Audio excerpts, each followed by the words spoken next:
Railway station पर भगदड़ much गई। भगदड़ में बिहार के एक यात्री की मौत हो गई है। मरने वाले यात्री का नाम अंकित वीरेंद्र सिंह बताया जा रहा है, जो छपरा का रहने वाला था। दिवाली में ट्रेन से जाने के लिए घर से निकला था, लेकिन भगदड़ का शिकार हो जाता है और इसमें इस शख्स की जान चली गई है, जबकि 4 लोग बेहोश हो गए। सूरत रेलवे स्टेशन पर यात्रियों की क्षमता से ज्यादा भीड़ नजर आई। छपरा जाने के लिए यात्रियों की सबसे ज्यादा भीड़ देखी गई और इस वक्त ये तस्वीर आपके टीवी स्क्रीन पर एक्सक्लूसिव, जिस दौरान भगदड़ हुई। हालांकि यहाँ पर आरपीएफ की तैनाती की गई थी रेलवे स्टेशनों पर सुरक्षा के दृष्टिकोण से, लेकिन लोगों की भीड़ इस कदर बढ़ी कि आपाधापी और भगदड़ जैसे हालात बन गए।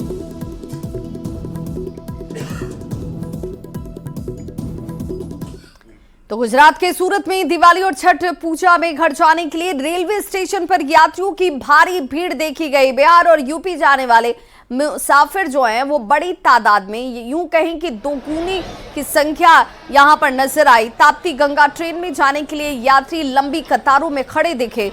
छपरा जाने वाले यात्रियों की तादाद सबसे ज्यादा देखी गई। ट्रेनों में खचाखच भीड़, पांव रखने तक की भी जगह नहीं। स्टेशन पर भीड़ को कंट्रोल करने के लिए आरपीएफ और रेलवे पुलिस की तैनाती भी थी। आपको बताते चलें कि सूरत में उत्तर भारतीयों की आबादी तकरीबन 20 लाख के आसपास बताई गई है।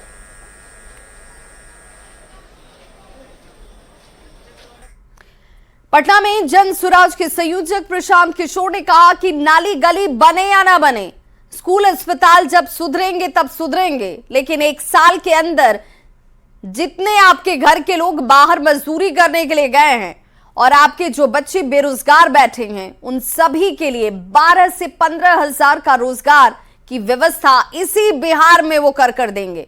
लोगों को वोट की ताकत का एहसास कराते हुए प्रशांत किशोर ने कहा कि अगली बार वोट नेता का चेहरा देखकर आपको नहीं देना है, बल्कि आप अपने बच्चों के चेहरों को देखकर वोट दें। व्यवस्था बनाने का प्रयास शुरू किया है। जब ये व्यवस्था बनेगी तो नाली गली बने या चाहे मत बने, स्कूल अस्पताल जब सुधरेगा तब सुधरेगा, लेकिन 1 साल के अंदर, इसको याद रखिएगा, साल भर के अंदर जितने आपके घर के लोग बाहर गए हैं मजदूरी करने और जो आपके घर के बच्चे बेरोजगार बैठे हैं, सभी के लिए 12 से 15 हजार रुपया का रोजगार का व्यवस्था यही बिहार में आपको करके देंगे। और वोट नेता को देखकर नहीं, अपने बच्चों का चेहरा को देखकर देना है। और वोट का कीमत है रोजगार और पढ़ाई।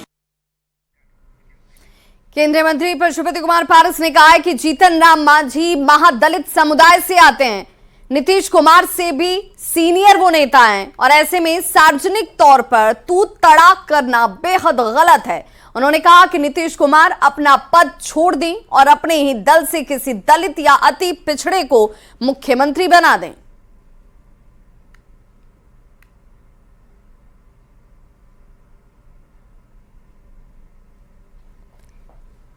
तो जीतन राम मांझी को अब पशुपति कुमार पारस का भी साथ मिलता हुआ। तो जीतन राम मांझी पर सीएम नीतीश कुमार की टिप्पणी के बाद बीजेपी लगातार हमलावर है। बीजेपी का यह कहना है कि नीतीश कुमार को कभी दलितों से प्रेम था ही नहीं, उन्हें यह प्रेम कभी रहा ही नहीं। जनक चमार के साथ भी नीतीश इसी तरह का व्यवहार करते रहे थे। नीतीश कुमार जी अंदर से मानसिक रूप से दलित विरोधी हैं और जनक चमार जी ने मुख्यमंत्री के कलीग रहते हुए, उनके कैबिनेट के साथी रहते हुए जो पीड़ा झेली, आज उसका वो उद्गार कर रहे हैं। जनक चमार जी ने तो अपने भारतीय जनता पार्टी के संस्कारों का निर्वहन करते हुए ये सोच करके एक वरिष्ठ के विषय में कुछ नहीं कहा कि शायद उनसे गलती हो गई होगी, पर अब तो मुख्यमंत्री जी बार बार दलित समुदाय के विषय में जिस तरह से रिएक्ट कर रहे हैं, उसके बाद तो कहीं कोई गुंजाइश ही नहीं बच जाती है। तो जीतन राम मांझी पर दिए गए नीतीश कुमार के बयान पर कांग्रेस के प्रदेश अध्यक्ष अखिलेश सिंह ने भी अपनी प्रतिक्रिया दी। अखिलेश सिंह ने कहा कि नीतीश कुमार की भाषा जरूर थोड़ी अटपटी थी, लेकिन उन्होंने जो कहा वो तो सही बात कही है, उसमें कुछ गलत उन्होंने नहीं कहा है। कि कुछ भी बात जो उन्होंने कही है वो तो सच है। इस तो पूरा बिहार जानता है कि उन्होंने मुख्यमंत्री जब उन्होंने छोड़ा था अपना पद तो उनको बनाया था, लेकिन जिस तरह की बात उन्होंने की उसको थोड़ा बेहतर ढंग से रखा जा सकता था।